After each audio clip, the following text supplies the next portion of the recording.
compaixão de mim. Preciso da tua graça abundante aqui. Quebra o meu coração e salva-me de mim. Faz-me bem aventurado em ti.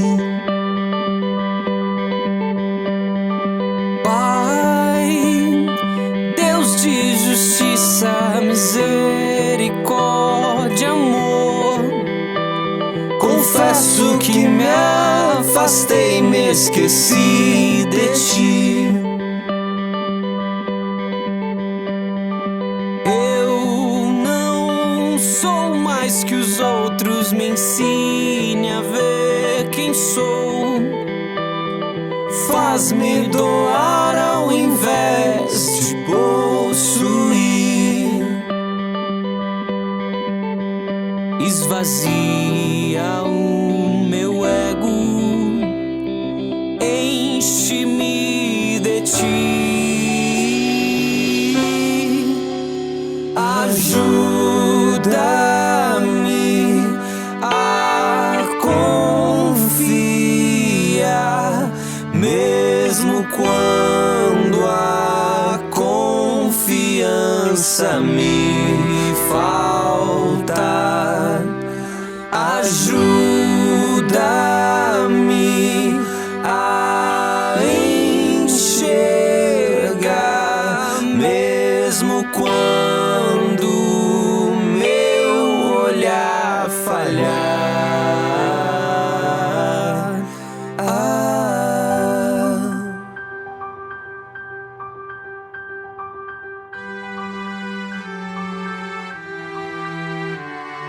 Pai, Deus poderoso, tem compaixão de mim. Preciso da tua graça abundante aqui. Quebra o meu coração e salva-me de mim. Faz-me bem aventurado em ti. Pai, Deus de justiça, misericórdia, amor, confesso que me afastei, me esqueci de ti.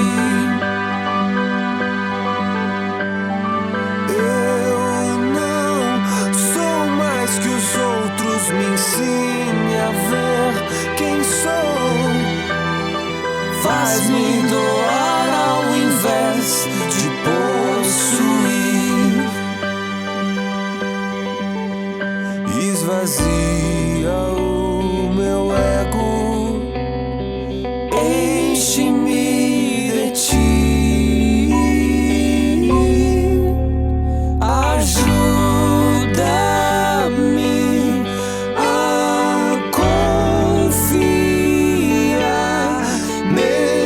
Quando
conosco.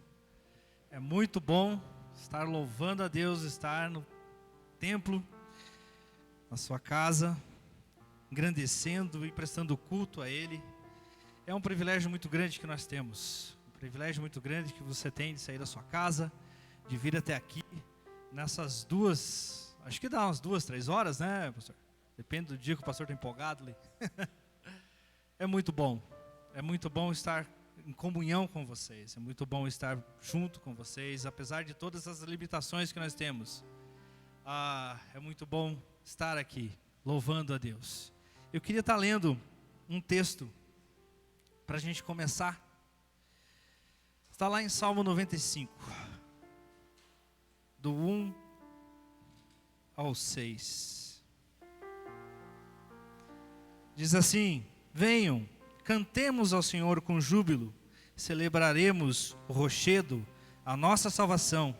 Saiamos ao seu encontro com ações de graças, vitoriemo-lo com salmos, porque o Senhor é o Deus supremo e o grande Rei acima de todos os deuses.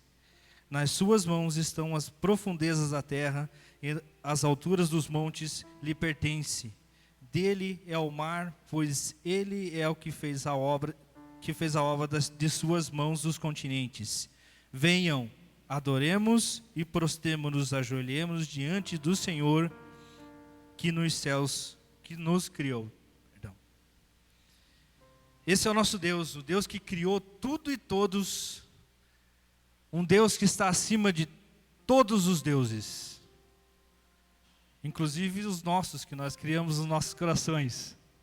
É um Deus maravilhoso, um Deus que nos ajuda dia após dia, que nos dá a possibilidade de sermos bons uns com os outros, que nos dá a graça de nos ajoelharmos nos nossos quartos e chegarmos à presença dEle e conversarmos com Ele. Isso é graça. Se nós lemos o Antigo Testamento, as pessoas que se achegavam próximo do Senhor tinham que estar com a vida completamente limpa. E nós também temos esse dever. Mas nós temos livre acesso. Porque Deus um dia pegou e falou assim: você, Jairo, você, Noemi, você, Joel, você não é suficiente sozinho. Você precisa da cruz de Cristo na tua vida. E a cruz de Cristo que nos capacita a exaltar esse nome tão grande, tão glorioso nas nossas vidas. É a cruz de Cristo que nos aproxima dele. É a cruz de Cristo que nos faz cair de joelho muitas vezes ou levantar as mãos para os céus de alegria. Amém por isso? Você tem essa certeza no seu coração? Glórias a Deus por isso. Gostaria de estar orando, colocando esse tempo nas mãos do Senhor. Enquanto isso, eu chamo o grupo de louvor. Enquanto eles se preparam, vamos ter uma palavra de oração. Senhor nosso Deus, te agradecemos por esse dia, o dia que o Senhor criou para nossas vidas. Esse domingo tão lindo. Te agradecemos pela chuva que vem chegando, te agradecemos por esse tempo, por tudo que o Senhor tem feito nas nossas vidas durante a semana, por tudo que o Senhor tem feito nos nossos corações durante todo esse tempo, Deus. Obrigado pela tua cruz na nossa vida, Senhor. Obrigado pelo teu sacrifício santo, imenso, Senhor, que não conseguimos mensurar. Obrigado pela graça e pelo privilégio de estarmos aqui no dia de hoje para te louvar, te engrandecer e cultuar o teu nome, ó Deus. Entregamos nas tuas mãos esse tempo de louvor, a tua igreja nas tuas mãos, em qualquer canto do país que esteja se reunindo, em qualquer canto do mundo que nesse momento esteja se reunindo, Senhor. Que o Senhor possa estar nos abraçando e que possamos estar sim fazendo as tuas vontades, Deus, em nome de Jesus. Amém.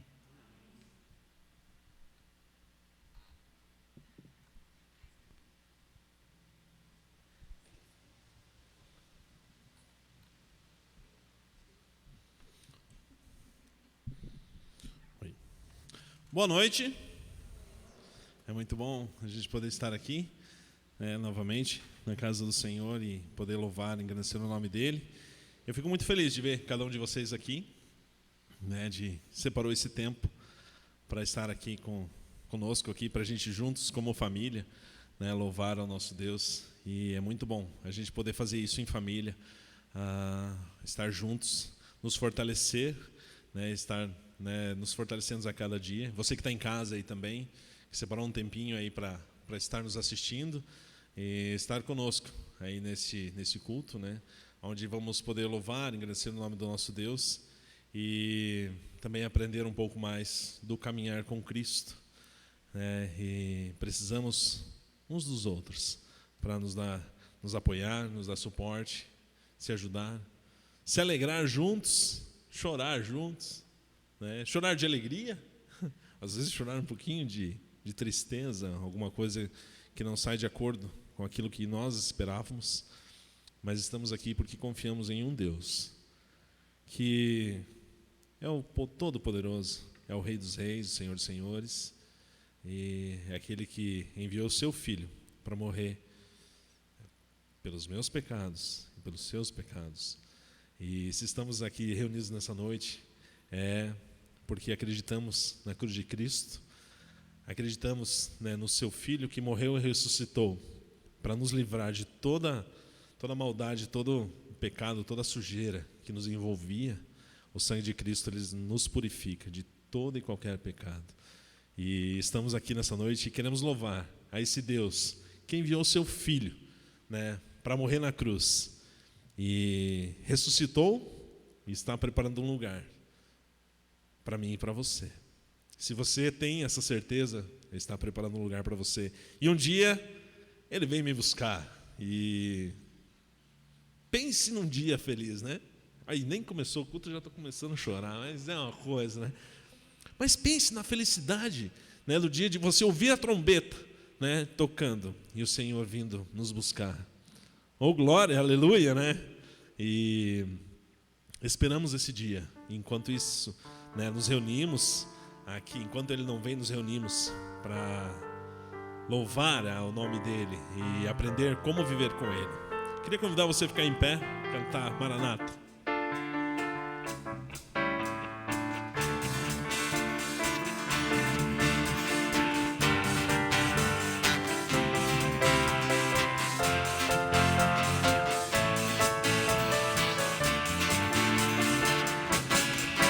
Cristo vem me buscar, para o céu me levará. O Cordeiro prometido voltará. Cristo vem me buscar, para o céu me levará. O Cordeiro prometido voltará. Glória, aleluia, Maranata, vem Jesus, sou liberto pelo sangue dessa cruz. Tenho um Consolador, sua glória e esplendor, sou liberto pelo poder do Senhor. Ele manda tempestade, vigiar e sempre orar, para o toque da trombeta escutar. Ele manda tempestade, vigiar e sempre orar, para o toque da trombeta escutar. Oh, glória, aleluia,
liberto pelo poder do Senhor.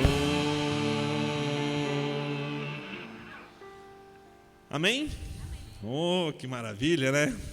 Eu e você poder estar na presença do nosso Deus e saber que valeu a pena, né? Tudo o que vivemos aqui e que realmente, né? O viver aqui seja Cristo. E aí o morrer se torna lucro, né? E devemos engrandecer o nome desse Deus, Deus Todo-Poderoso. Só a Ele toda a honra e toda a glória.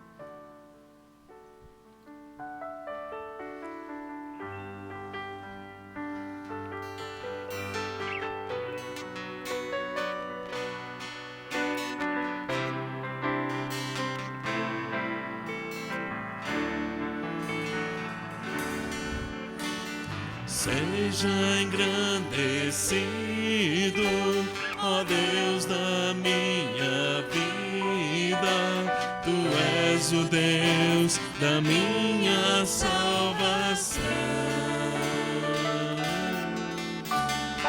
És a minha rocha, a minha segurança. Meus lábios sempre te exaltarão. Aleluia, te louvo, pois sei que sobre todos é Senhor. Aleluia, te louvo, pois sei que sobre todos é Senhor. Seja engrandecido, ó Deus da minha vida. Tu és o Deus da minha salvação. És a minha rocha, a minha segurança. Meus lábios sempre te exaltarão.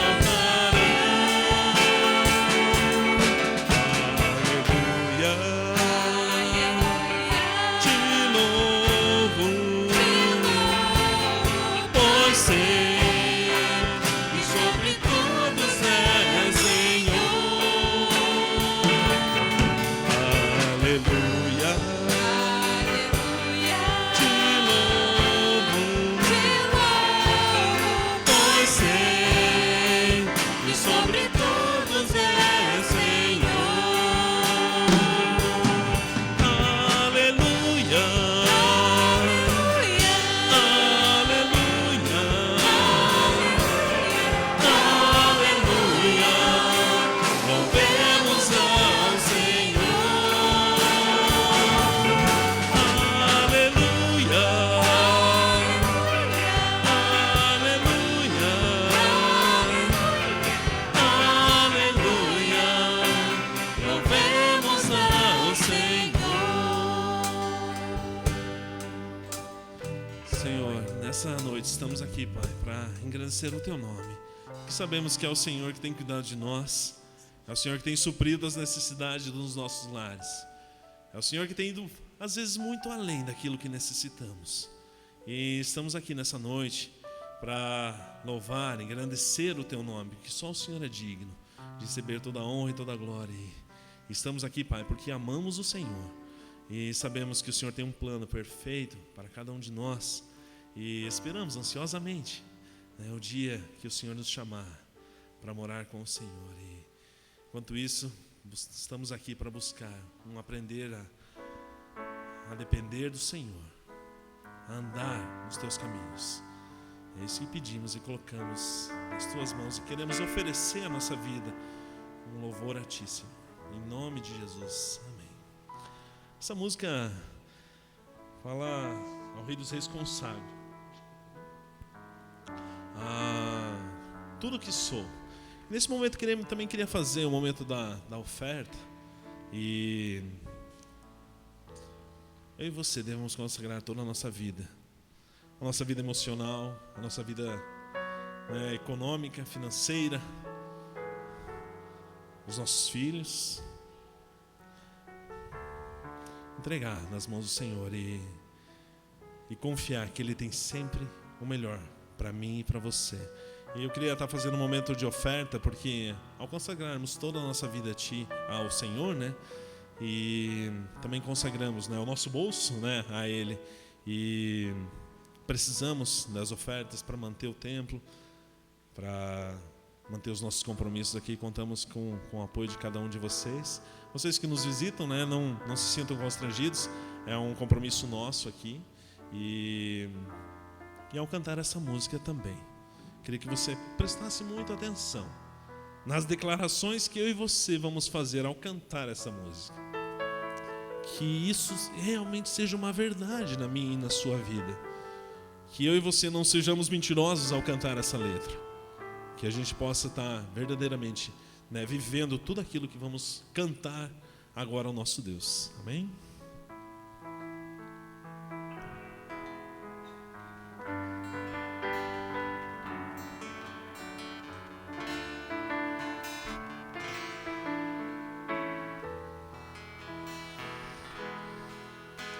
Ao Rei dos Reis consagro tudo o que sou, de gratos louvores transborda o meu coração.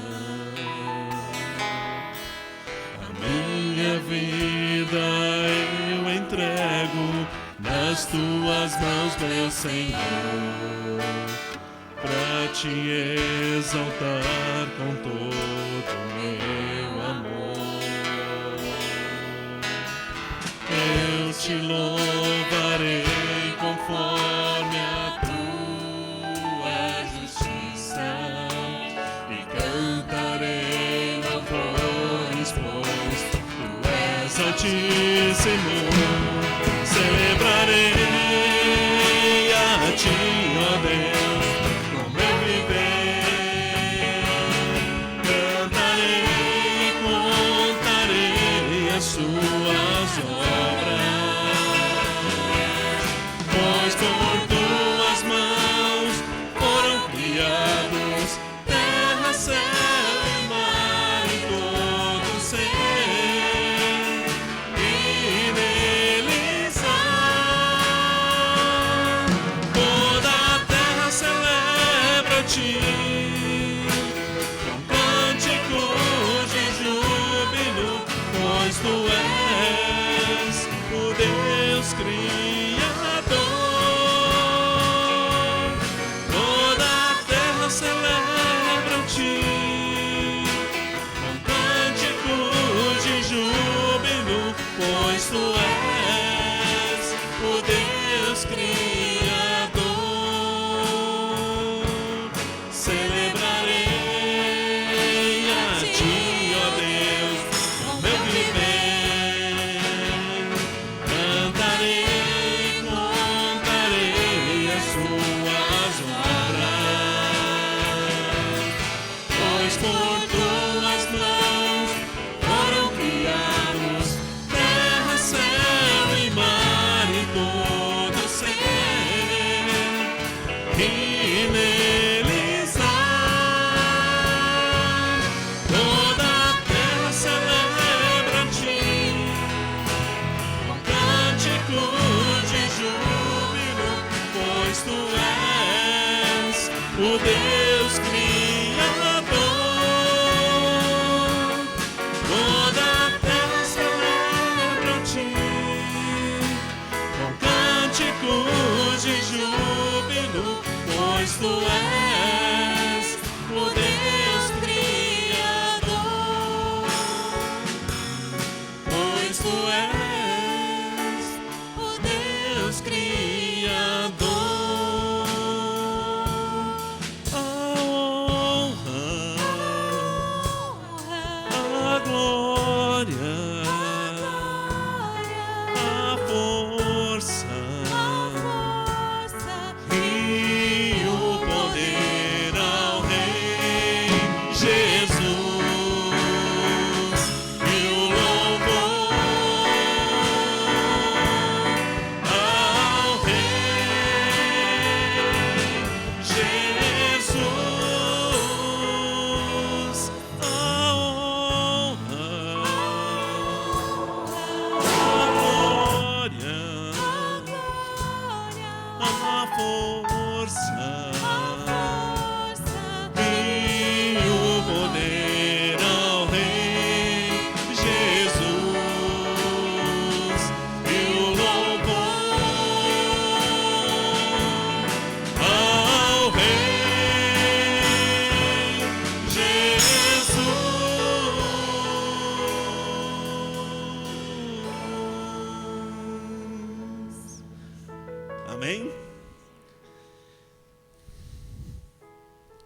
isso realmente seja uma verdade, né, nas nossas vidas.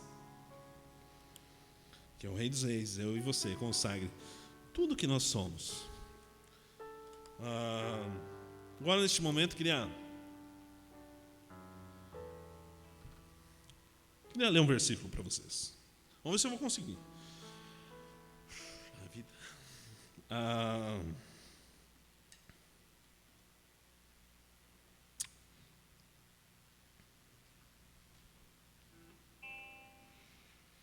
Lá em 1 Coríntios 2:9, fala assim: mas como está escrito, nem olhos viram, nem ouvidos ouviram, nem jamais penetrou em coração humano o que Deus tem preparado para aqueles que o amam.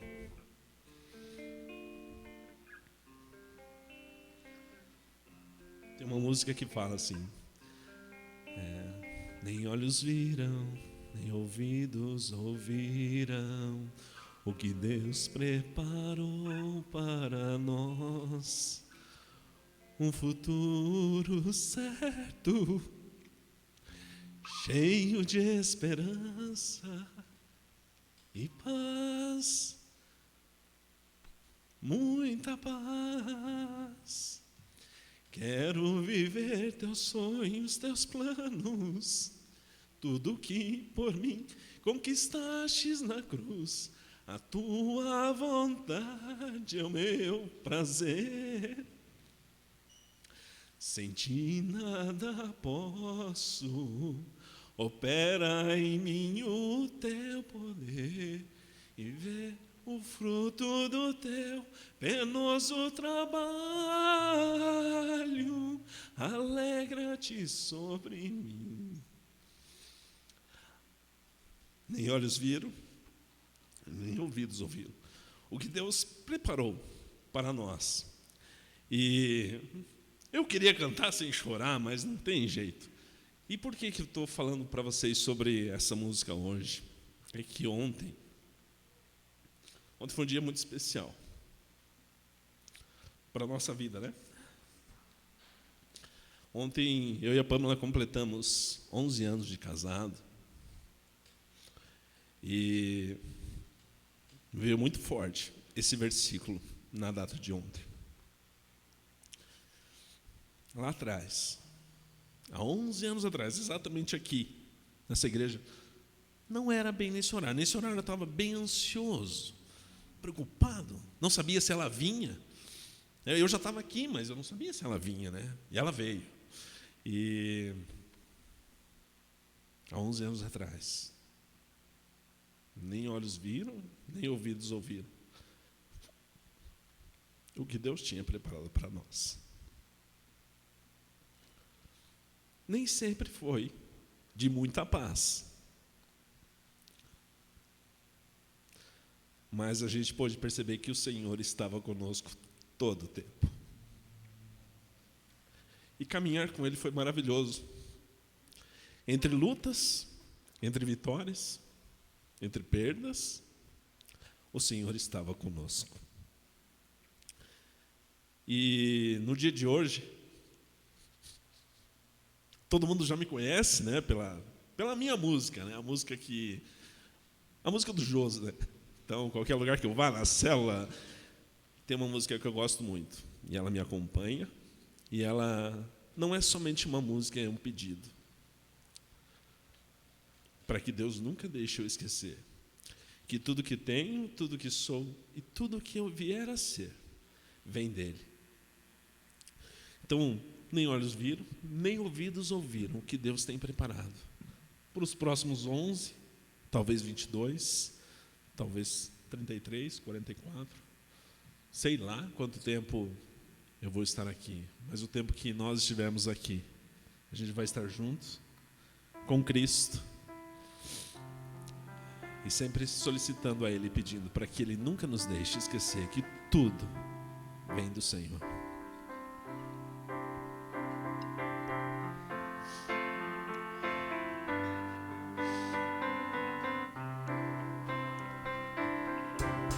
Não tenho palavras para agradecer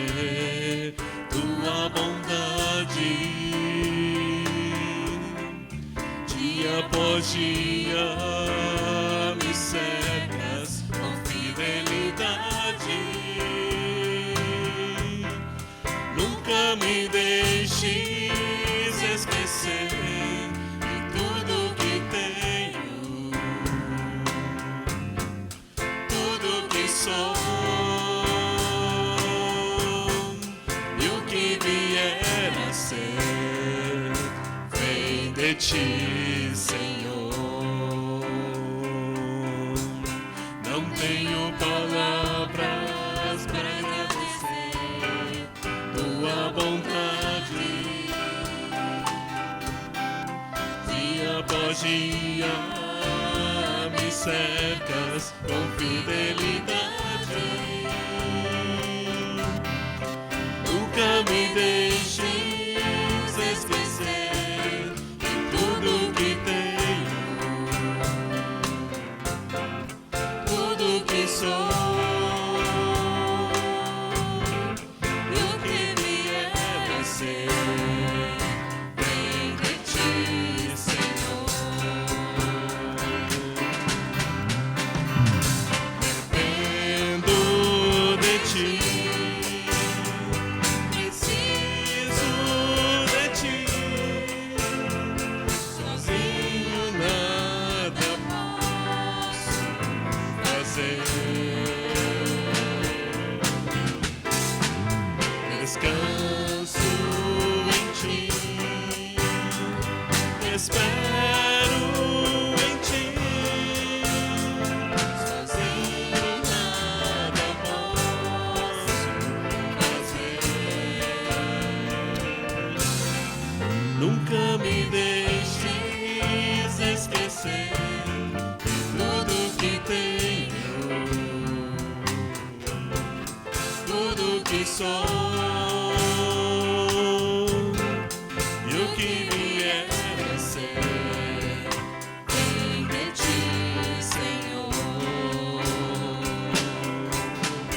Tudo que tenho, tudo que sou e o que vier a ser, entrego a ti, Senhor.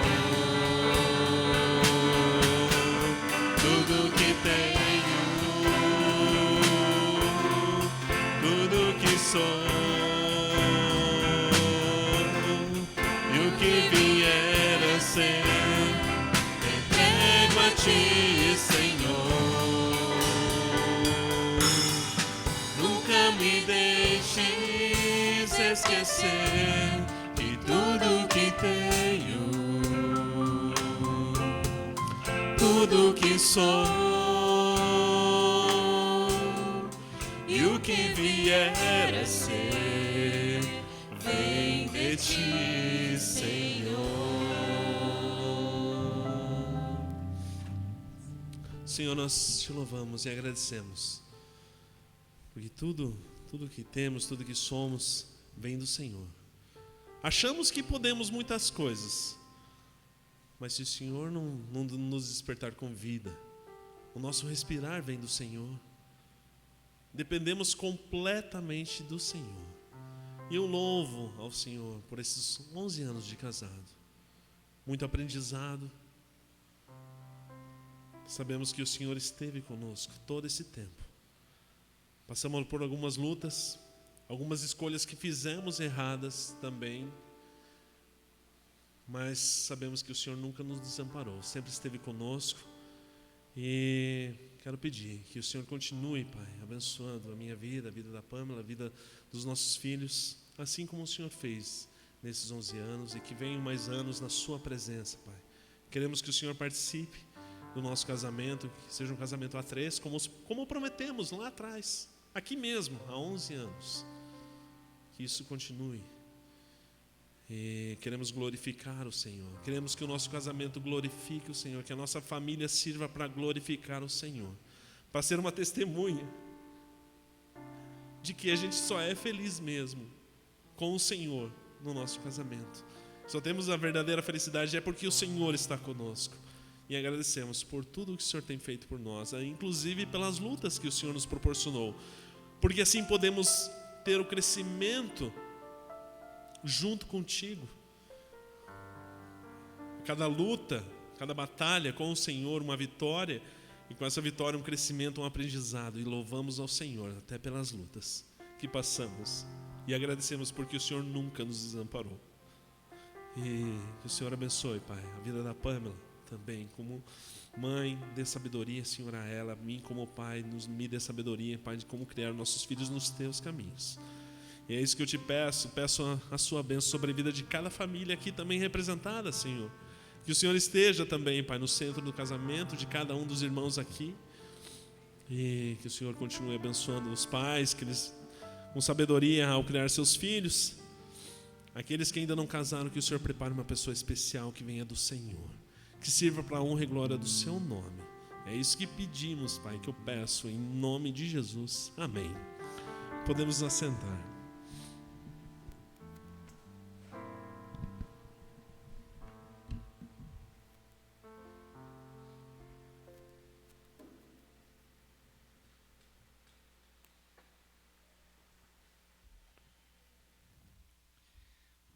Onze anos?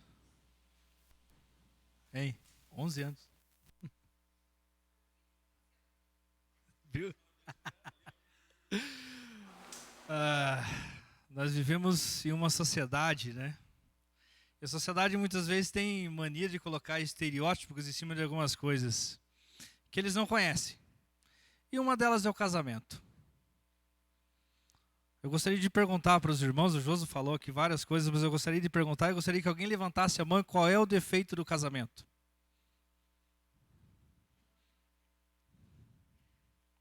Não. É o único problema, eu acho. Não vai para a eternidade. Alguém sabe qual é o defeito do casamento? O casamento não tem defeito, irmãos. O casamento foi Deus que criou. Eu, você, a Pamela falou, o homem e a mulher. Não, o homem e a mulher foi Deus que criou. A gente dá um jeito aqui dentro tenta viver sozinho, né? Da terceira música que falava, qual era o início dela? Alguém me ajuda aí? Terceira música, gente. Ao Rei dos Reis, o quê? Consagro tudo que sou. O casamento não tem defeito. Casamento de 11 anos, casamento de 30 e uns quebrados, casamento de 5, quanto? 45, casamento de 21. Casamento não tem defeito, nós colocamos defeito, a sociedade coloca esse estereótipo. Eu digo sempre que o maior defeito do casamento é eu casar achando que eu tenho que ser feliz, mas eu tenho que casar fazendo aquela menina lá feliz lá. É uma maravilha que Deus colocou nas nossas vidas. Louvado seja pela vida do José e da Pamela, louvado seja por cada casal que está firme nesses passos, firme nessa batalha que é o casamento numa sociedade tão louca, tão conturbada. Eu não sei se nós temos os visitantes hoje, não? Ninguém? Ninguém se manifestou?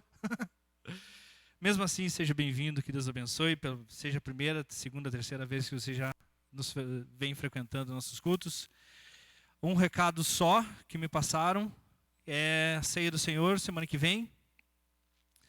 Tanto pela manhã quanto à noite teremos a ceia. Então, venha preparado, venha com seu coração limpo, santo, diante de Deus, porque esse Deus é maravilhoso. Esse Deus é que sustenta essa igreja. Não é o dinheiro que você colocou aqui. É o nosso Deus. Faz parte, sim. Por que faz parte? Porque você está adorando a esse Deus com esse dinheiro. Adorando. Né? E é muito bom estar louvando e engrandecendo a Ele. As crianças, acredito que já tem a classinha, os juniores também. Não, os juniores ficam. Hoje estão, não é castigo, né? Eles estão aqui, eles vão participar do culto junto com a gente. Eu gostaria de chamar o pregador, que é o pastor Joel. Vamos orar mais uma vez, colocar esse tempo nas mãos do Senhor. Tempo tão gostoso. Senhor nosso Deus, te agradecemos, colocamos nas suas mãos a vida do pastor Joel neste momento. principalmente também colocamos os nossos corações, te pedindo que o Senhor venha estar abrindo, fazendo com que o teu entendimento entre em cada um de nós neste momento. Que o teu Espírito possa estar nos iluminando e nos abençoando para a honra e a glória do nosso Deus. Amém.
Boa noite, gente.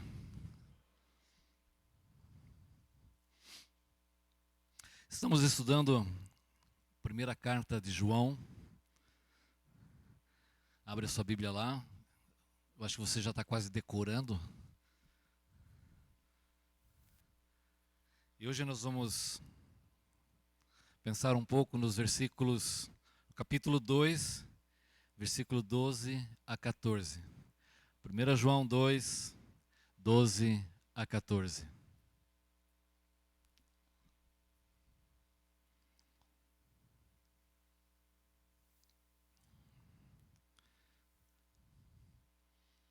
No início dessa carta, o assunto que João vem tratando, e basicamente é a intenção e o propósito de João falar sobre a comunhão. João começou nos ensinando que a comunhão é algo que acontece sob a luz de Deus, porque Deus mesmo é luz. E João mostrou que haviam certos ensinos, certas coisas que estavam dizendo e influenciando as pessoas daquela comunidade, mas alegações, além de pretensiosas, contraditórias e mentirosas. Eles falavam que o pecado não era uma realidade, que o pecado não afetava a vida das pessoas, não afetava o relacionamento. E João mostrou como isso é contraditório. Como pode alguém que vive sob a luz de Deus viver uma vida de pecado? Isso é coisa de louco. E que a comunhão, a nossa comunhão, os nossos relacionamentos, eles existem, e essa comunhão existe, num viver cuja referência é a pessoa de Jesus. Quem diz que está nele, aquele que diz que está nele, em Deus, deve viver como Jesus viveu. Não é um achômetro, não é um sentimento. Mas João coloca como um referencial vivo, viver como Jesus viveu. A comunhão acontece com vidas que têm esse referencial. João disse que nossas vidas têm que ser pautadas pela obediência ao mandamento de amar ao irmão. Aquele que diz que ama o irmão permanece na luz, mas aquele que odeia está nas trevas. Então você não pode dizer que tem comunhão e mesmo assim ter o seu relacionamento rompido com o irmão. É um contrassenso, isso não existe. Você imagina que tem comunhão com Deus, mas não tem relacionamento com as pessoas. João então está mostrando que viver em comunhão é viver na luz. Sem comunhão, sem luz. E João descreve esse viver como um viver nas trevas. Por isso existe o ódio. Mas o ódio aqui não é aquela raiva, aquela coisa de vingança. é aquele afastamento, aquele distanciamento, aquele rompimento dos relacionamentos, onde por diversas razões, diferentes razões, a pessoa se afasta do convívio, da comunidade e pretensamente quer ter um relacionamento com Deus. E João está dizendo que isso não existe. Não há relacionamento com Deus se nós não nos relacionamos. E João fala, ele vai focar e ainda vai desenvolver muito mais ao longo da sua carta o amor que deve existir entre nós. Ele mesmo diz que quem guarda a palavra de Deus, o amor de Deus é aperfeiçoado, é levado à maturidade, a uma plena extensão e expressão na sua vida, na medida em que ele observa, ele guarda e pratica a palavra de Deus. Esse, então, resumidamente, foi o que João introduziu a sua carta. Agora, nessa próxima parte que João vai falar, ela continua relacionada com o que João vem falando, mas ele vai destacar algumas realidades espirituais na vida das pessoas para quem ele está escrevendo. E essa é uma frase bastante recorrente ali no livro. Eu vos escrevo, eu não vos escrevo por causa disso, eu vos escrevi por causa disso. Ele está falando sobre isso e vai descrever então algumas realidades espirituais e não alegações. Se dissermos, aquele que diz não. João vai fazer afirmações de realidades e por que elas são importantes. Logo em seguida, do capítulo 15 ao 17, João vai nos mostrar o relacionamento com o mundo. Assim como ele disse que devemos amar o irmão, ele vai dizer, não amem o mundo. E nós vamos estudar isso no nosso próximo encontro. Versículos 15 a 17. Do versículo 18 até o versículo 23, João vai descrever então aqueles falsos mestres, falsos ensinadores, e a conduta deles, e o que eles estavam ensinando de errado, que estava contaminando e prejudicando a comunhão, levando a quebrar a comunhão e a desenvolver ideias completamente estranhas ao ensino dos apóstolos da palavra de Deus. João então vai falar sobre essas pessoas, e do versículo 24 a 27, ele vai mostrar como então você permanece em Deus. Quais são as realidades, por que uma pessoa, mesmo como eu e você, muitas vezes, com tantas lutas, com tantos desejos e às vezes contraditórios, como nós podemos permanecer? Que realidades são essas que Deus opera na minha vida e na tua vida, que faz com que andemos e permaneçamos debaixo do cuidado, da influência e da direção de Deus. João vai mostrar então que, apesar de existirem tantas coisas sendo ditas ao nosso redor, tantas coisas, é só você abrir aí o seu celular, a sua mídia em casa, você vai ver quantos ensinos, quantas pessoas falando um monte de coisa. João então está mostrando realidades espirituais que são fundamentais na vida de vocês, que não vai deixar você, puxa vida, onde será? Que caminho que eu sigo? O que eu faço então? João está preocupado e escrevendo com muita ternura e cuidado àquela comunidade, para que a fé que eles têm seja sólida e firme, que apesar de tantas vozes, tantos discursos, tantas pessoas, eles possam saber quem eles são, aquilo que eles creem. E hoje então vamos olhar os versículos 12 a 14 do capítulo 2, acompanhe a leitura comigo. Filhinhos, eu vos escrevo porque os vossos pecados são perdoados por causa do seu nome. Pais, eu vos escrevo porque conheceis aquele que existe desde o princípio. Jovens, eu vos escrevo porque tendes vencido o maligno.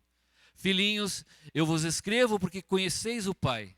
Pais, eu vos escrevo porque conheceis aquele que existe desde o princípio.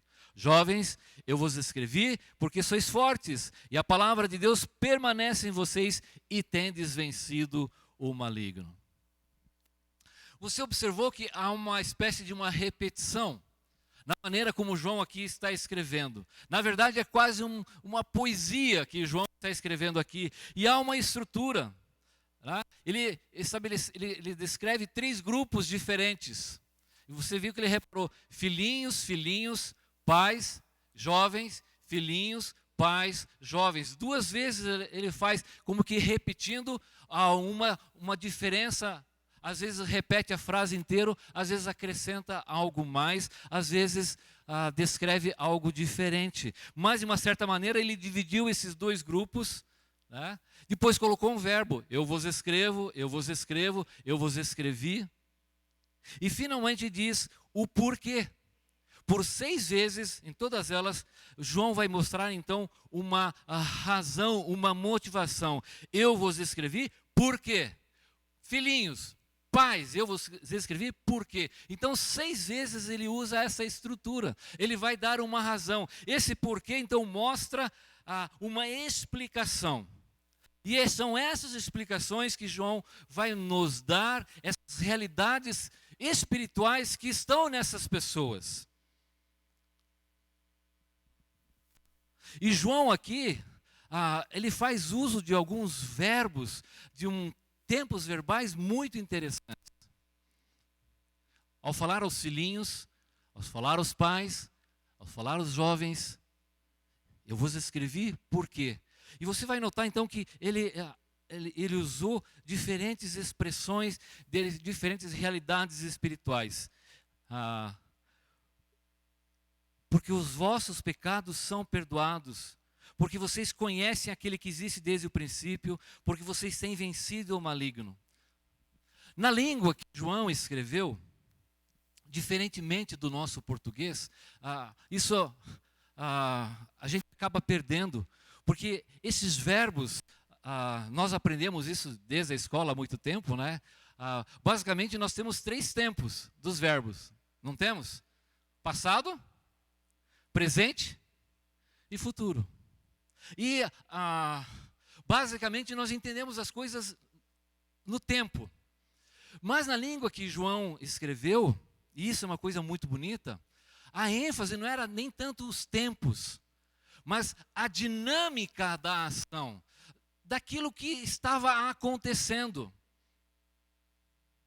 Por exemplo, quando ele fala assim, o único modo que tem mais a questão do tempo seria o indicativo, na língua que João escreveu, mas mesmo assim é algo que está acontecendo normalmente. Por exemplo, nós falamos, eu canto, não é assim que a gente fala, né? O presente indicativo do verbo cantar, eu canto.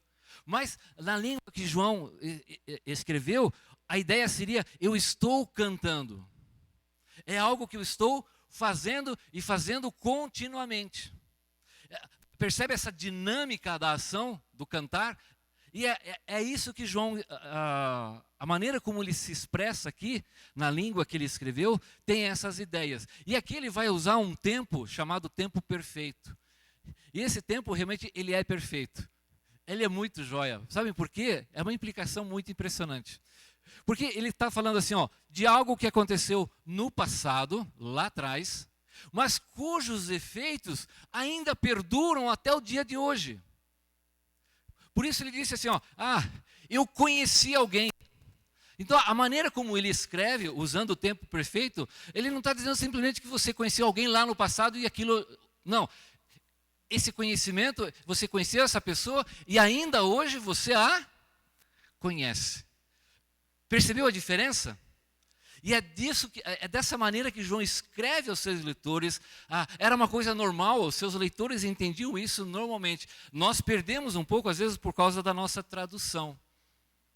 Mas quando João escreve dessa maneira, então quando ele disse, filhinhos, eu vos escrevo porque os vossos pecados são perdoados, quer dizer, o pecado de vocês foi perdoado um dia lá atrás, mas hoje, você ainda está perdoado. Aquela experiência que você teve um dia lá atrás, ainda hoje ela é verdadeira, ela está acontecendo. Perceberam isso? É isso que João está querendo nos comunicar aqui. Pais, eu vos escrevo porque conheceis aquele que existe desde o princípio. Ou seja, você conheceu esse Deus lá, um dia lá atrás, ainda hoje você está conhecendo Ele. Aquela experiência do passado, ela é real ainda nos nossos dias. Então João está mostrando e vai relacionar essas razões 6 vezes. Por quê? Por quê? Porque João vai relembrar então essas verdades essenciais para aquele momento que aquela igreja, aquela comunidade estava passando, verdades que iriam orientar a vida deles e não os falsos ensinos que estavam tentando influenciar. Nós vimos isso, poxa, eles estavam dizendo, olha, esse negócio de pecado é papo do passado, esse pecado não afeta nada, né? Se você der um calote na pessoa, tudo bem, né? A vida é assim mesmo. Então, esse negócio de casamento aí, que isso, né? Temos que aproveitar a vida, não tem problema. O que a gente faz aqui com o corpo nesses dias, eles pensavam assim, na mentalidade, principalmente na mentalidade grega do passado, eles tinham essa ideia de que tudo que o corpo era uma coisa ruim, uma coisa má. Então, eles criaram 2 vertentes, é bem interessante. Uma delas, o meu corpo é mau, então o que eu tenho que fazer? Eu tenho que subjugar. Então é aquela coisa, né, de você subjugar o seu corpo, né? Você não toma Coca-Cola nem come sorvete, né? Porque o corpo é ruim. Então as pessoas faziam isso. Ele é mau. Essa era uma heresia muito terrível que estava sendo ensinada naqueles dias, porque você vai observar em todos os livros do Novo Testamento, Paulo fala, nele habita corporalmente, porque eles não achavam que Jesus era uma pessoa de verdade, ele era só uma aparência, um fantasma. Por isso que a Bíblia fala que ele foi sepultado, por isso que a Bíblia fala que ele derramou o seu sangue, por isso que a Bíblia fala que ele chorou. A palavra de Deus vai destacando porque havia esse ensino. Por isso a Bíblia fala, porque se ele era um fantasma, não há ressurreição. E se não há ressurreição, vã é a nossa fé. O corpo é mau. Por outro lado, eles pensavam, poxa vida, eu tenho que subjugar o meu corpo? Ou, o que eu fizer pelo corpo, não tem problema nenhum. Então, João está tentando mostrar para eles, olha, vocês têm ouvido essas coisas, então eu vou relembrar algumas verdades espirituais para vocês. E não aqueles ensinos falsos que eles estavam sendo bombardeados e influenciando a vida deles, né? Então essas verdades que confirmam a condição daqueles leitores, confirmando o relacionamento que eles tinham com Deus, não importasse quanto tempo eles tinham de vida cristã, e isso é uma verdade para todos nós. Alguns de nós estão há bastante tempo aqui, né, senhor Arthur? Já estamos caminhando há alguns anos, né? Na vida cristã. Essas verdades precisam sempre ser relembradas. E elas são muito importantes. Vamos observá-las quais são. Você percebeu que João, então, colocou 3 grupos diferentes. Filhinhos, um grupo ele chama de filhinhos. Outro ele fala aos pais. Outro ele fala aos jovens. De que maneira, o que ele está se referindo? Que grupos são esses? É importante notar que a maneira como eles olhavam para as pessoas e classificavam naqueles dias é bastante diferente da maneira como nós usamos hoje em dia, né? Por exemplo, o jovem, naqueles dias lá de João, era uma pessoa até 40 anos de idade e ela era considerada um jovem. Teu caso, meu caso, né? Até 40 anos, somos jovens, né? Com problema mental, mas somos jovens. Né? A sociedade era dessa maneira. Por exemplo, aqui nos nossos dias, aos 18 anos, nós temos a nossa maioridade, não tem? Aos 18 anos. Aos 21, né, a maioridade civil. Aí você não precisa mais pedir permissão para o pai para casar, mas se tem menos de 21, o pai tem que ir lá assinar no cartório, né? Se você pode. Não é assim que acontece? Então, a cada cultura, a cada época tem a sua própria maneira. E naqueles dias, alguém com menos de 30 anos, ele ainda não tinha o respaldo, aquela confiança na sua sociedade. Ele era muito moleque ainda, com 30 anos. Né? Quase a idade do seu Ari ali, né? 30 e poucos, né, seu Ari? O cara não era muito respeitado. Por isso que Jesus ele começa o seu ministério acima dos 30 anos. Porque era quando começava, diante dos olhos da sociedade, ter a respeitabilidade. E Jesus sabia disso. Então, qual é o significado dessas palavras que João está trazendo aqui? Alguns acham que seria uma referência à maturidade espiritual. Mas esse não é bem a ideia que a gente vê na carta do Novo Testamento. O filhinho é aquela pessoa que começou agora a caminhar com Jesus. Né? Jovem é aquele que está no meio do caminho, e os pais seriam aquelas pessoas que já são há bastante tempo. Não é essa a ideia que João está usando dessa maneira aqui. Né? Porque nós vamos observar, por exemplo, ali, os filhinhos, no versículo 14, conhecem o pai. Mas os pais também conhecem os pais. Então, o texto vai nos dar algumas pistas de como isso deve ser compreendido. A expressão mais simples e fácil de interpretar aqui é a expressão filhinhos. Por quê? Porque ele usa essa expressão pelo menos umas 7 vezes na sua carta. Ele já usou ali em 2:1, filhinhos meus, essas coisas vos escrevo. Novamente ele usa aqui mais 2 vezes, versículo 2:18, filhinhos. Versículo 2:28, filhinhos. Qual que é, então, o que ele está fazendo? Ao usar essa expressão, João está aqui com 80, 85 anos de idade, quando ele está escrevendo essa carta. A comunidade que está morando ali em Éfeso, uma cidade lá na Ásia.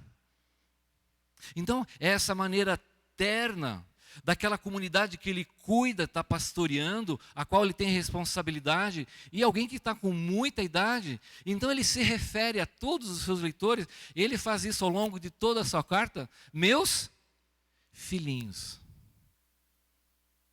Ele fala com firmeza, mas também fala com muita ternura. Numa outra carta, ali na segunda carta, que bom saber que meus filhos andam na verdade. Ou seja, aquelas pessoas, aquelas que eu estou cuidando, que eu estou ensinando, puxa vida, que alegria vê-las andando na verdade. Então, o termo filhinho aqui é uma descrição geral que João faz se dirigindo a todas as pessoas. Todo o grupo, para João, são os seus filhinhos. Os pequenos, os jovens casais, adultos, o pessoal de cabelo branco. Senhor Arthur, o senhor tem bastante cabelo branco, hein? Só você, né? Não tem espelho em casa, né? Ele se dirige a todos. O Jairo não tem cabelo branco, né? É uma grande vantagem lá. Os cabelos dele já foram arrebatados, né? Então, filhinhos, então, é essa maneira normal que João se dirige a toda a sua comunidade. O que ele diz? Quais são essas realidades então? Porque, observe, filhinhos, jovens, pais, todos têm os seus pecados perdoados. E essa é a primeira realidade. Eu vos escrevo porque os vossos pecados são perdoados. É essa a realidade essencial que João está recordando para aqueles irmãos. Eu estou escrevendo para um grupo, estou escrevendo para vocês, porque vocês são pessoas que tiveram o pecado perdoado. É essa a realidade que João, a primeira realidade que João traz à lembrança. Não somente seus pecados tinham sido perdoados um dia lá no passado, mas ainda hoje estavam perdoados. Deus não havia mudado de ideia quando ele expressou o seu perdão. Era uma segurança. Eles saberem que os seus pecados tinham sido perdoados. Lucas nos diz assim que em seu nome seria pregado arrependimento para o perdão do pecado. Meus irmãos, quero que saibam que mediante Jesus lhes é proclamado o perdão dos pecados, para abrir-lhes o coração e convertê-los das trevas para a luz, do poder de Satanás para Deus, a fim de que recebam o perdão dos pecados. Nele temos a redenção por meio do seu sangue, o perdão dos pecados, de acordo com as riquezas da graça de Deus. Então João está escrevendo àquela comunidade de pessoas perdoados. Ele não está se dirigindo a qualquer pessoa, a todas as pessoas. Ele está se dirigindo a pessoas que foram perdoados. Ele se dirige a cristãos. Essas palavras são para cristãos. Pessoas que creram em Jesus Cristo, que morreu na cruz por causa dos seus pecados, e que Deus pôde perdoá-los e justificá-los perfeitamente por aquilo que Cristo fez, e eles agora então são pessoas perdoadas. Essa é uma esperança. Fala como Deus trata do pecado na nossa vida e de toda a provisão que Deus fez para tratar do pecado na nossa vida, e essa provisão está em Jesus Cristo. Diante das nossas imperfeições, como o Josi e Pamela estavam compartilhando, e como o Jairo estava falando, o casamento é um ideal perfeito. Porque apesar de nós mesmos, é uma criação de Deus. E nele, apesar das nossas diferenças e dificuldades, ali Deus está agindo nas nossas vidas. Então, apesar das nossas imperfeições, dos nossos fracassos, nossos pecados podem e são perdoados por Deus. Nunca esqueçam disso. Por isso, ele fala, eu escrevo para vocês, meus filhos, porque o pecado de vocês foi perdoado. Mas por que foi perdoado? Porque você é uma pessoa bonita? Porque você tem uma conta bancária muito boa? Porque você tem uma excelente profissão? Você é uma pessoa intelectualmente superdotada? Ou porque você pertence a uma família nobre? Ou você é muito religioso? Ou você é uma pessoa maravilhosa? Não. Não fomos perdoados por causa de nós. O que o texto nos diz? Filhinhos, eu vos escrevo porque os vossos pecados são perdoados por causa do seu nome. Nome de quem? De Jesus. Por causa de uma pessoa. A causa, o que causou o perdão, foi baseado e motivado naquilo que Jesus fez. Por isso ele pode nos perdoar. Não há absolutamente nada que eu e você possamos fazer para impressionar o nosso Deus, um Deus perfeito, santo e justo. Poxa vida, o que eu poderia fazer para que de alguma maneira Ele se impressionasse comigo e Ele derramasse o seu amor e o seu perdão sobre a minha vida, porque eu mereço. Mesmo que eu tivesse sofrido uma tragédia terrível, tadinho de mim, Deus vai me perdoar. Não. Deus nos perdoa por causa do nome de uma pessoa. E essa pessoa é Jesus. Mas vamos deixar a palavra de Deus nos falar. A expressão aqui é uma referência a Jesus. Todo aquele que invocar o nome do Senhor será salvo. Não há salvação em nenhum outro, pois debaixo do céu não há nenhum outro nome dado aos homens pelo qual devamos ser salvos. Muitas vezes dizem, vocês cristãos são muito seletivos, muito restritos. Como é que você pode dizer que só há salvação em Jesus? É porque Ele disse. Não existe outro caminho. Sim, o cristianismo é exclusivista, muito exclusivista. Ninguém vai ao Pai a não ser por mim. Quem disse isso? Jesus. Sim, respeitamos qualquer religião. Mas o cristianismo diz que só através de Jesus podemos ser perdoados. Olha o que mais ele disse. Todos os profetas dão testemunho dele, Jesus, de que todo aquele que nele crê recebe perdão dos pecados mediante o seu nome.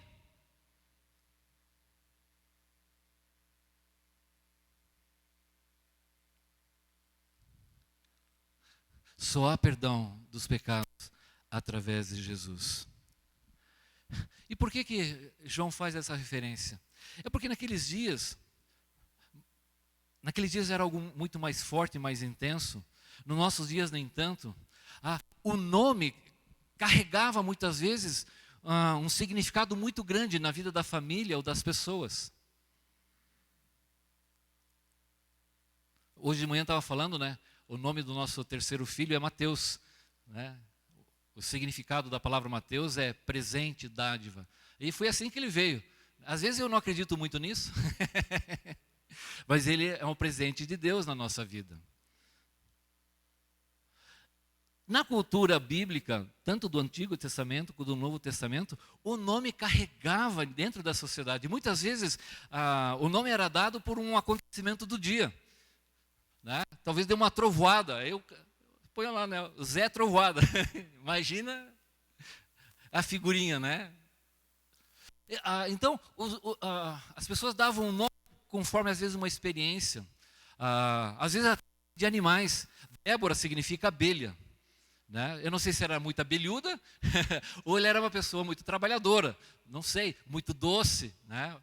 Abelha, mel. Então, as pessoas, o nome carregava todo um significado naqueles dias. E as pessoas sabiam disso. Traz uma identificação.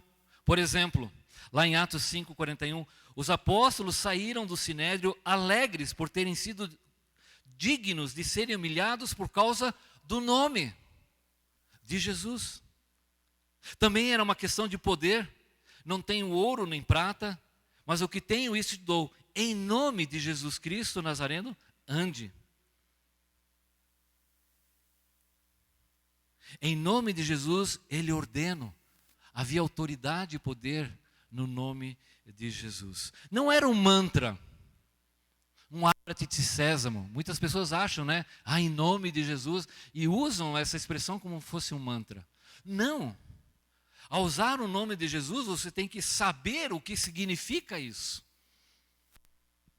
E crer naquilo que ele ensinou, naquilo que ele é. Por isso, lá em Isaías 9:6, está escrito assim: e o seu nome será maravilhoso. Fala mais alto. Conselheiro, Deus forte, Pai da eternidade, Príncipe da paz. Que nome extraordinário. Esse é o nome de Jesus. Pai da eternidade, Príncipe da paz. E o seu nome será Emanuel, que significa Deus conosco. Ele, Deus, encarnando, se tornando homem e vivendo entre nós. Ele estaria entre nós. Mateus 1:21. Observe o significado do nome. Ela dará luz a um filho. Ele porás o nome de Jesus, porque ele salvará o seu povo dos pecados deles. E esse é o significado, né, Josué? Jesus é a forma grega do nome judaico Josué, Joshua. Significa o nome que ele... Então, ele recebeu esse nome porque era a missão de vida dele. Porque ele salvará o seu povo dos seus pecados. Maravilhoso, né? Por causa do nome. Mas não como um mantra poderoso. Em nome de Jesus, tá? Isso é superstição. Você tem que entender. Porque esse nome descreve um caráter, descreve um ensino, descreve algumas obras.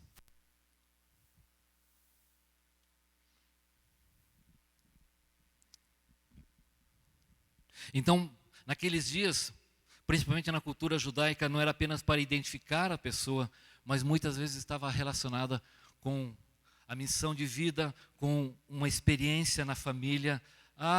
Tinha muito significado e importância.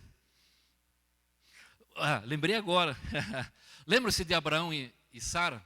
Não podiam ter filhos. E Sara finalmente pôde ter um filho. Como é que foi o nome do filho? Isaac. O que significa Isaac? Riso. Então sempre que ela falava Isaac, né, aquilo era um motivo de... Porque ela já estava, né, a sua idade já era bem avançada. Então ela olhava para aquele filho e sorria. Porque ali estava uma manifestação do poder de Deus de dar um filho a alguém que não podia ter filho. O filho da promessa. Você percebe então como esse nome carregava esse significado? E o nome de Jesus carrega todo o significado daquilo que Deus quer. Perdoar as pessoas, perdoar o pecado das pessoas. E esse perdão você encontra em Jesus Cristo. É baseado no que Ele fez. Descreve a sua natureza, o seu caráter, as suas obras, os seus ensinos. Por isso, filhinhos, eu vos escrevi, porque os vossos pecados são perdoados por causa do seu nome. Logo em seguida, no versículo 14, novamente ele repete: filhinhos, eu vos escrevi, porque conheceis o Pai. Então, primeiro ele ressaltou: olha, vocês são pessoas perdoadas por causa do nome, por causa de Jesus. Por aquilo que Ele fez por vocês lá na cruz, vocês são perdoados. E agora Ele fala: filhinhos, vocês conhecem, porque tendes conhecido ao Pai. A referência agora é com relação ao Pai. Vocês sabem quem é o Pai de vocês, vocês conhecem o Pai de vocês. E é da natureza do filho obedecer ao pai. Alguns também desobedecem, né? Mas é da natureza do filho conhecer o pai.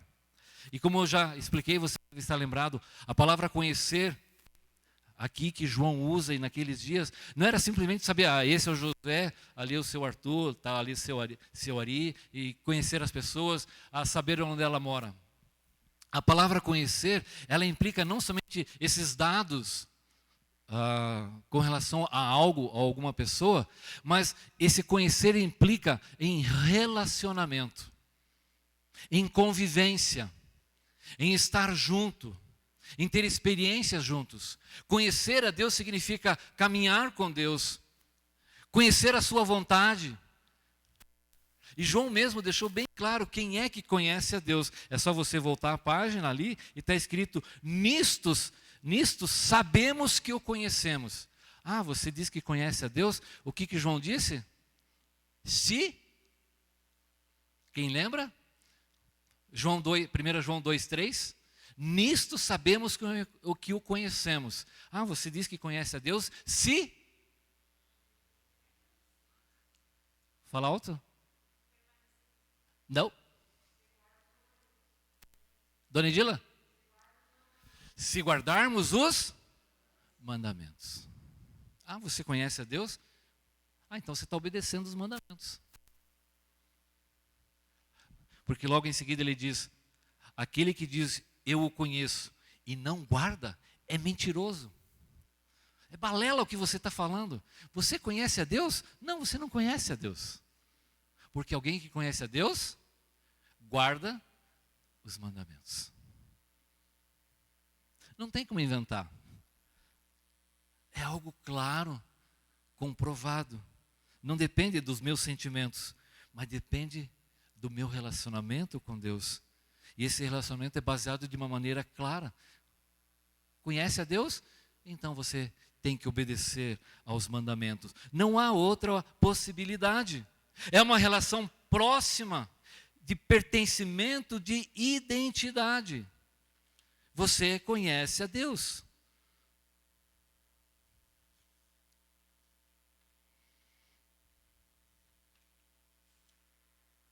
Não é somente uma alegação. como João falou, né? Aquele que diz, eu o conheço. Eu ando na luz. Essas afirmações, elas têm que ser comprovadas de maneira real, verdadeira. E não somente uma intenção, uma expressão, mas era uma realidade na vida dos seus leitores, né? O filho tem essa relação com o pai, sabe quem é, conhece o pai. Filhinhos, eu vos escrevi porque vocês conhecem, vocês têm se relacionado, vocês conheceram a Deus desde o princípio, e agora vocês ainda continuam conhecendo, vocês continuam se relacionando com Deus. Vamos observar, eu vou trazer para você algumas indicações que João mesmo nos ensina, elas estão mais no Evangelho. Lá em João 8,19 ele falou assim, então lhe perguntaram, onde está o seu pai? Respondeu Jesus, vocês não conhecem nem a mim, nem ao Pai. Se me conhecessem, também conheceriam o meu Pai. O que Jesus vai mostrar por diversas vezes, que conhecer a Deus é conhecer a Jesus. E esses dois relacionamentos, eles não acontecem de forma independente, desconectada.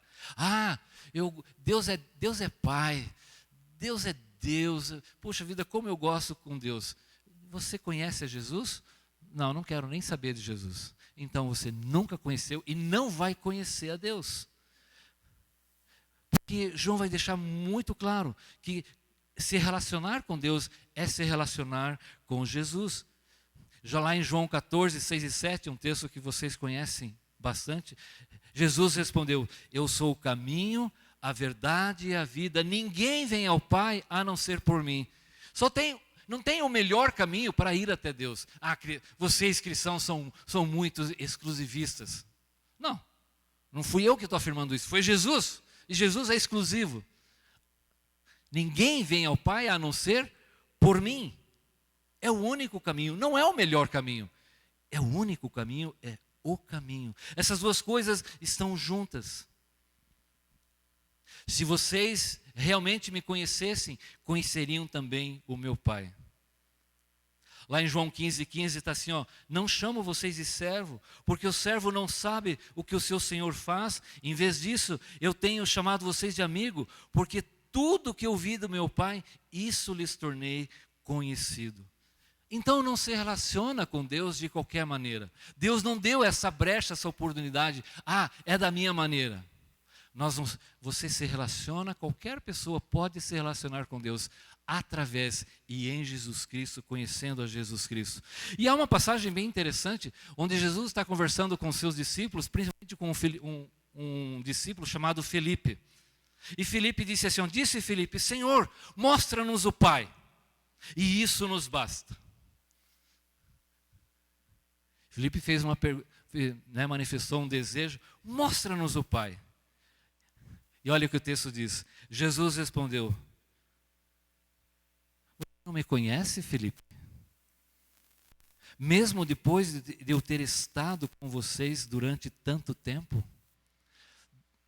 Mesmo tendo estado com vocês durante tanto tempo, ou seja, há quanto tempo nós estamos caminhando junto, fazendo muitas coisas junto, caminhando, atravessando o mar da Galileia, indo nas cidades. Eu estou tanto tempo com você, orando junto, fazendo refeições juntos, partilhando a vida. Quanto tempo a gente já está junto, Felipe? Quem me vê, vê ao Pai. Como você pode dizer, mostra-nos o Pai? Você não crê que eu estou no Pai e que o Pai está em mim? As palavras que eu lhe digo não são apenas minhas. Pelo contrário, o Pai que vive em mim está realizando a sua obra. Creiam em mim. Quando digo que estou no Pai e que o Pai está em mim, ou pelo menos creiam por causa das mesmas obras. Observe nesse diálogo o que Jesus está dizendo. Olha, nós estamos tanto tempo juntos. Você tem ouvido os ensinos que eu tenho dado. Você tem visto as obras, as realizações, os milagres, as curas. Veja quantas coisas. E você está pedindo ainda, mostra-nos o Pai. Quem vê a mim, vê ao Pai. O Pai está comigo, o Pai tem me ensinado. O que eu estou ensinando, o Pai me ensinou. Eram então evidências claras Como que você pode dizer então, Felipe, mostra-nos o Pai? Então, conhecer ao Pai, conhecer a Deus, é conhecer a Jesus Cristo. E é isso que João está lembrando aqui. Filhinhos, eu vos escrevi porque conheceis o Pai. Conhecer o Pai é conhecer a Jesus. Essa é uma realidade muito importante. O pecado de vocês está perdoado por causa de Jesus. Vocês conhecem ao Pai em Jesus Cristo. Lembre-se disso, não se esqueçam disso. Depois ele se dirige aos pais. Quem seria esse grupo aqui? A palavra pais é usada de muitas maneiras no Novo Testamento. Muitas vezes ela é usada, por exemplo, né, a palavra pais para os antepassados, né, nossos pais do passado. Outras vezes ela é dirigida, no seu termo usual e comum, pais, aquelas pessoas que têm filhos. Talvez João aqui está se referindo de uma maneira particular. Observe o que ele diz. 2 vezes, ele repete isso 2 vezes. Pai, eu vos escrevo porque conheceis aquele que existe desde o princípio. Assim como ele falou para os filhinhos, vocês conhecem o Pai. Aos pais, ele diz, eu estou escrevendo porque vocês conhecem aquele que é desde o princípio. Essa palavra desde o princípio significa desde o momento em que vocês começaram, desde o início da caminhada com Deus, vocês conheceram a Deus. Vocês experimentaram a Deus. Então talvez a palavra paz aqui significa, é uma referência cronológica de alguma coisa que essas pessoas já estavam há um bom tempo caminhando de uma maneira figurada. Essa palavra paz se refira a essas pessoas que já estão há um bom tempo. Não significa necessariamente que eles são pessoas maduras, que cresceram espiritualmente, que agora não é essa a ideia, mas é pessoas que já estão há um bom tempo caminhando com Jesus. Porque João falou, olha, vocês conhecem ao Pai desde o início, desde que vocês começaram a caminhada com Deus. Tem um tradutor chamado Eugene Peterson, ele faleceu há pouco tempo, ele escreveu uma tradução da Bíblia, chamada A Mensagem. Essa versão, você que leu o livro Uma Vida com Propósito, do Rick Warren, você já notou que existem muitos versículos, são mais de 1000 versículos que aquele autor escreveu esse livro. Ele usa essa versão do Eugene Peterson. E veja só como é que ele traduziu esse texto aqui. Ele disse assim, quero lembrá-los, meus filhos queridos, que os pecados de vocês foram perdoados em nome de Jesus. Vocês, veteranos, estavam no princípio e conhecem aquele que começou todas as coisas. Vocês, iniciantes, aqui uma referência à palavra jovens, que ele, conquistaram uma grande vitória sobre o maligno. Uma segunda lembrança, vocês conhecem o Pai por experiência pessoal. Vocês, veteranos, conhecem aquele que começou tudo. E vocês, iniciantes, quanta vitalidade e força. A palavra de Deus floresce em vocês, sua comunhão com o Pai os capacita a vencer o maligno. Então observe que para essa palavra paz, ele interpretou e traz a ideia de alguém que já está há um bom tempo, vocês que são veteranos nessa caminhada com Deus. Então essa é uma interpretação que ele deu aqui. E para a palavra jovens, ele traz a ideia de alguém que está iniciando. Mas, de qualquer maneira, isso não é uma coisa assim tão relevante. O que importa é a realidade que ele está dizendo. Pais, e 2 vezes ele repetiu isso, vocês conhecem aquele que existe desde o princípio. Lembram-se das experiências que vocês tiveram aquele dia? Lembram-se como vocês começaram a caminhar com Deus? Lembram-se daquelas experiências, como Deus agiu assim naquele dia? Lembram-se daquela situação que Deus resolveu? Lembra como você queria conhecer mais as coisas de Deus? Como você se entusiasmava com a palavra de Deus? Como você queria conhecer mais? Vocês tiveram uma experiência genuína e verdadeira com Deus. Então eu estou escrevendo para vocês que há um bom tempo lembrem-se de tudo como começou. Alguns anos atrás, vocês começaram a conhecer a Deus e estão conhecendo e continuem a conhecendo a Deus nos dias de hoje. Então, a ideia dos pais aqui não é necessariamente alguém que já tem filhos, né, Josué? Né? Também não se refere à quantidade de cabelos brancos que nós temos, não se refere aos nossos ministérios e às nossas realizações, não descreve o patamar, o nosso desenvolvimento espiritual, se estamos indo bem ou se estamos indo não tão bem. Mas a ideia de vocês que já estão há um bom tempo caminhando com Deus, não se esqueçam, lembrem, vocês conheceram Deus, vocês tiveram uma experiência com Deus e continuem. Vocês têm conhecido a Deus, então permaneçam com isso, vocês que já estão caminhando há um bom tempo.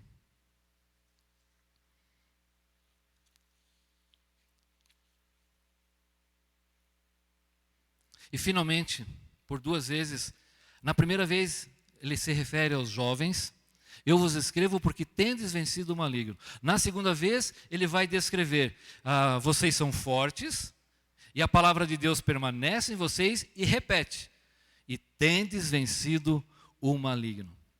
A palavra jovem aqui, como eu falei no começo, ela descreve uma pessoa de até 40 anos. E talvez esteja aqui essa ideia que João trouxe aqui, né? Quando fala dos pais, ele está se referindo a algumas pessoas que já estão há um bom tempo na caminhada.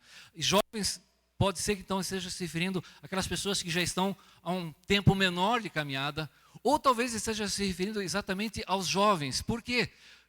Como é que ele se refere na segunda vez? Jovens, vocês são fortes, né? E eu olho, né? Hoje eu estou com 50 e todos anos, né? Já estou com mais de 50, na verdade mais de 60. Não dê risada. Está rindo, né? Não pode, é feio. Então, na medida que o nosso tempo vai passando, os cabelos brancos vêm, a nossa vitalidade já não é a mesma. A gente fica mais inteligente, alguns, né? Nos vem a sabedoria, mas a nossa vitalidade já não é a mesma. E talvez aqui João esteja se referindo aos mais jovens mesmo, pessoas até 40 anos, porque eles são fortes.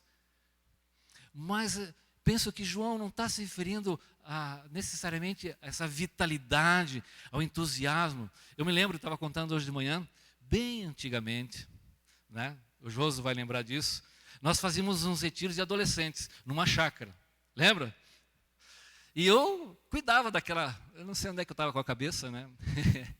E nós íamos lá com 30, 40 adolescentes, sem energia elétrica. De noite, né, a gente acendia a vela e nunca queimou nada. Eu não sei como é que...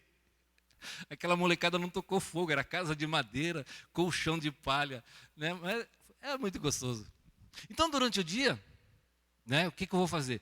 Eu tenho que gastar a energia dessa molecada. Então, nós fazíamos umas brincadeiras. E uma delas se chamava enduro. Essa brincadeira era uma trilha no meio da mata. A gente subia morro, descia morro, cachoeira, túnel de lama. Fazíamos obstáculos com cordas, falsa baiana. Quem já foi do exército sabe o que é uma falsa baiana. Túnel de lama. E tudo, né, Angel, tinha que ser no pique, né? Porque eu vou cansá-los, né? Eu chegava no final assim, zerado. E eles falavam, vamos fazer de novo?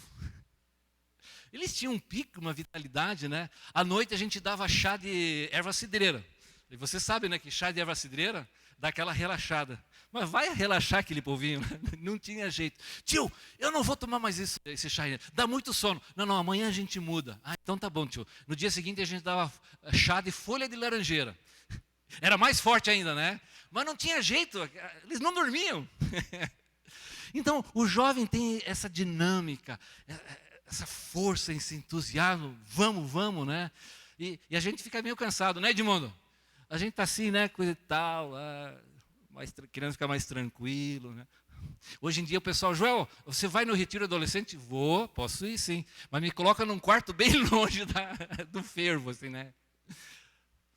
É normal. Jovens têm essa força, mas a palavra nos diz que Paulo falando, por exemplo, quanto ao mais, sejam fortalecidos no Senhor e na força do poder.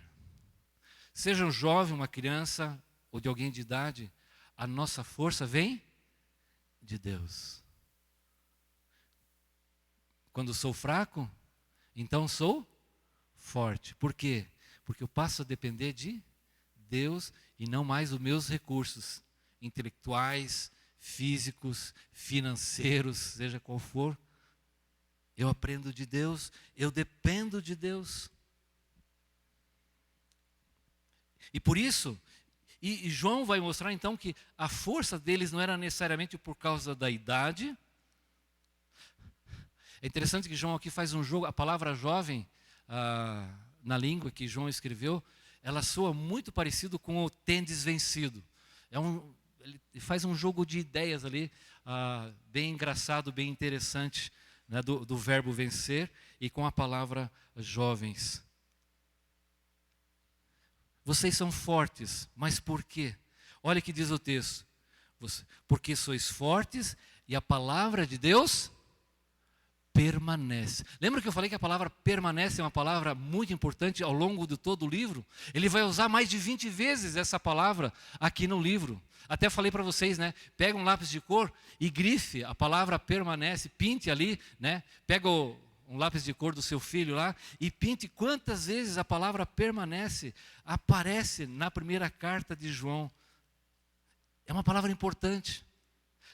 Permanecer significa ficar sobre a influência de. Então, permanecer em Deus significa estar debaixo da influência de Deus. E não somente sobre a influência, mas estar sendo dirigido por Ele. E não somente ser dirigido, mas ter comunhão com Ele. Permanecer significa, é como a gente diz, lembra que eu brinquei? Né? Quem está na chuva? Para se molhar. Então, se você fica na chuva, você vai ser molhado. Se você fica sob a influência de Deus, você vai ser influenciado por Deus. Essa é a ideia da palavra permanecer. E aqui, qual é a ideia? Vocês são fortes porque a palavra de Deus permanece. Vocês estão debaixo da influência, da direção. Mas não somente isso.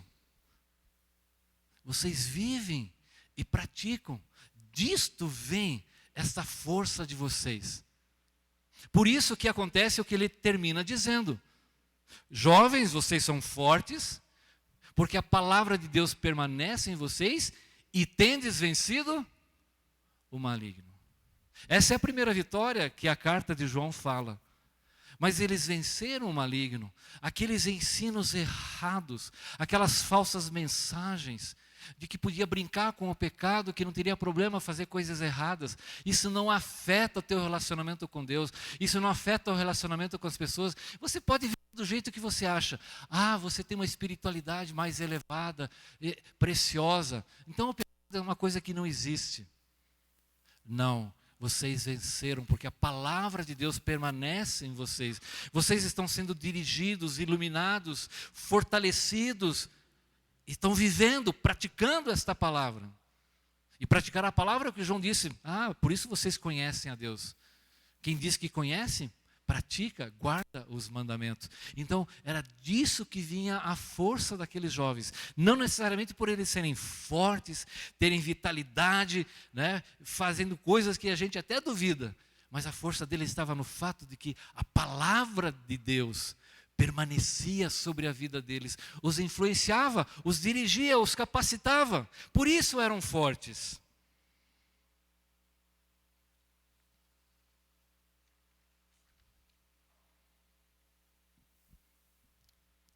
Assim, então, em seu conteúdo, João esteve advertindo os seus destinatários sobre a realidade da comunhão e dos perigos das trevas e a necessidade de se andar na luz.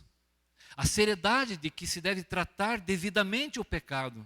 Por isso ele fala, se confessarmos os nossos pecados, se pecarmos, aquilo que Jesus Cristo fez na cruz já é a provisão de Deus. Você tem que se arrepender, você tem que confessar os pecados e obedecer o mandamento do amor aos irmãos, como uma expressão viva da sua comunhão com Deus. E agora ele está dizendo que em toda situação, a melhor defesa é lembrar quem são eles e o que foi feito por eles. Quem eram aqueles leitores? Pessoas perdoadas, pessoas que conheciam a Deus, pessoas que estavam debaixo da influência da palavra de Deus. Eles conhecem a Deus verdadeiramente. Então não importa há quanto tempo você está andando. Ou às vezes você até mesmo peca e erra, frustra. Não importa se a sua vida espiritual está começando, ou se você já tem bastante tempo. Ou se você já é uma pessoa madura ou não. Lembre-se, seus pecados são perdoados, vocês conhecem a Deus, vocês têm que ficar, a palavra de Deus tem que permanecer sobre vocês, você tem que ficar sobre essa influência e direção e viver a palavra de Deus. Aquele que desde o início da sua caminhada cristã, não se esqueça, não importa quantas coisas você já fez, não importa as suas realizações, os seus ministérios. Lembre-se, vocês conheceram a Deus, continuam conhecendo a Deus, os pecados foram perdoados, continue dessa maneira, viva dessa maneira, você é um filho de Deus. Permaneçam sobre a ação forte da palavra de Deus, não deixem que ela influencie suas vidas, deixem que elas impregnem suas mentes, deixe que ela influencie o seu viver na segunda, na terça-feira. Porque relacionamento com Deus não se limita só a esse momento agora. Tive um contato, encontrei Deus, fui ver Deus hoje, fui no culto. Não se limita a isso. Não se relaciona com Deus na vida, no nosso trabalho, na nossa casa, no nosso esporte, no nosso lazer, nos nossos relacionamentos. Isso é conhecer a Deus. Isso é viver como alguém que foi perdoado, teve seus pecados perdoados por causa do nome de Jesus. Precioso nome de tudo aquilo que Ele fez. Amém? Vamos ficar em pé e orar.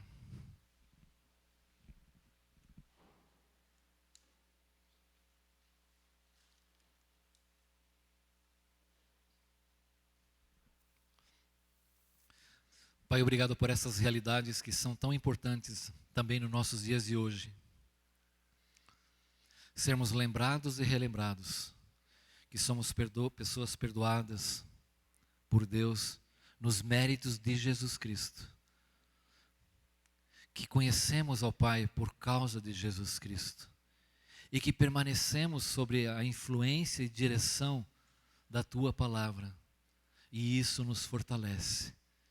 Muito obrigado, Pai, pela suficiência que há em Cristo Jesus, pela Tua palavra que nos ajuda, que nos orienta, que nos corrige, nos confronta também. Obrigado porque podemos tratar dos nossos pecados em Jesus Cristo, pela provisão que há, quando muitas vezes não fazemos, não guardamos como devemos guardar os Teus mandamentos. Muitas vezes somos relutantes, desobedientes, mas o Senhor providenciou em Jesus Cristo, ali na cruz, quando Ele deu a sua vida por nós. Quando confessamos e nos arrependemos, podemos experimentar o perdão dos nossos pecados. Obrigado, Pai. Obrigado por essas coisas, que elas nos ajudem, possamos nos lembrar, quando nossa caminhada às vezes for difícil, quando dúvidas nos assaltarem, queremos estar voltando a nossa mente e ao nosso coração para aquilo que o Senhor é. Porque te conhecemos, porque te amamos, porque somos teus filhos. E viver de uma maneira que realmente te agrade, como um filho de Deus. E descobrimos todas essas coisas, porque a tua palavra pode nos ajudar. Muito obrigado por tudo isso, em nome de Jesus. Amém. Gente, boa semana, Deus abençoe e Deus fortaleça a vida de cada um de vocês. Foi muito bom estarmos juntos. Deus abençoe.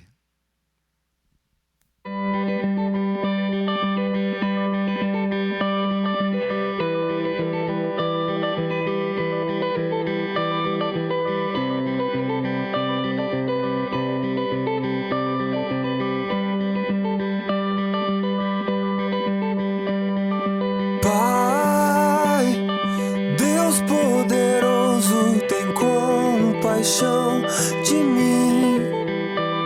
Preciso da tua graça abundante aqui. Quebra o meu coração e salva-me de mim. Faz-me bem aventurado em ti. Pai, Deus de justiça, misericórdia, amor, confesso que me afastei, me esqueci de ti.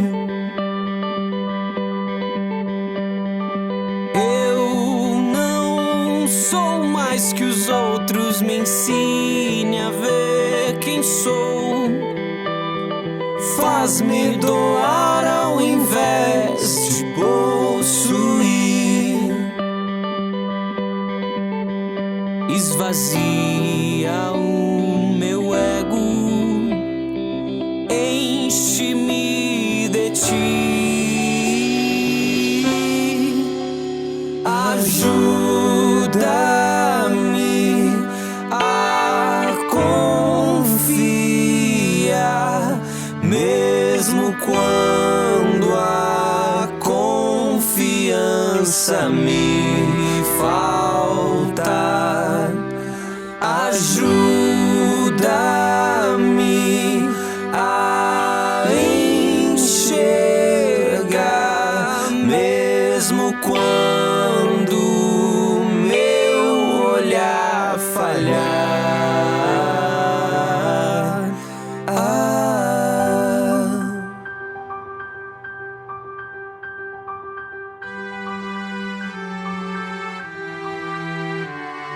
Pai, Deus poderoso, tem compaixão de mim.